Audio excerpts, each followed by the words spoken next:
way through these things, and a lot of times you're going to try things and fail. And this is what we were talking about earlier when it comes to risk. Yep. No, I was just thinking the risk kind of throwback to the conversation, because I was talking to some students recently, and I was saying that most of the decisions that are important that you make in your life are big risks, and the ones that you don't think about are really big risks. So people tend to think that, when people say you lead a risky personal life, what they tend to mean is that you're, having profligate sex with a lot of people. The actual riskiest decision you can make in your personal life, there's two. One, getting married, two, having kids.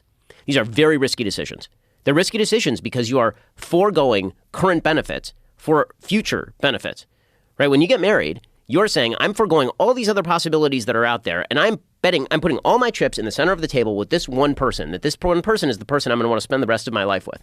That's a very risky decision, and you have to make it on incomplete information, because who the hell knows who you're going to be in 20 years or who this person is going to be in 20 years. But you're making that decision because in order to gain anything in life, you have to take that risk. The same thing with kids. Kids are a huge source of risk.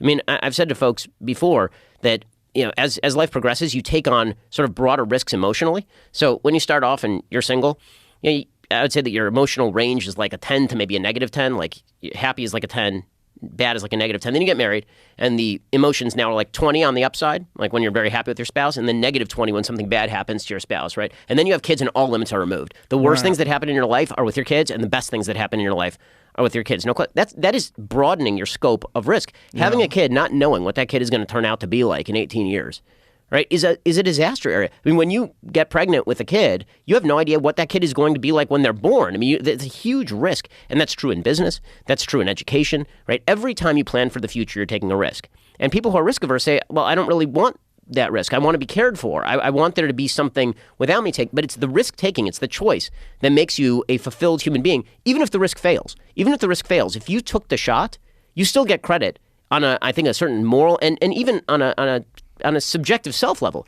I think you get credit for taking the risk and for taking the shot. And I think people sometimes resent that. And so that's why we speak about, to take it to economics for a second, when people, it drives me up a wall when people describe people who have made a lot of money as the privileged. That drives me up a wall because you don't know their life story.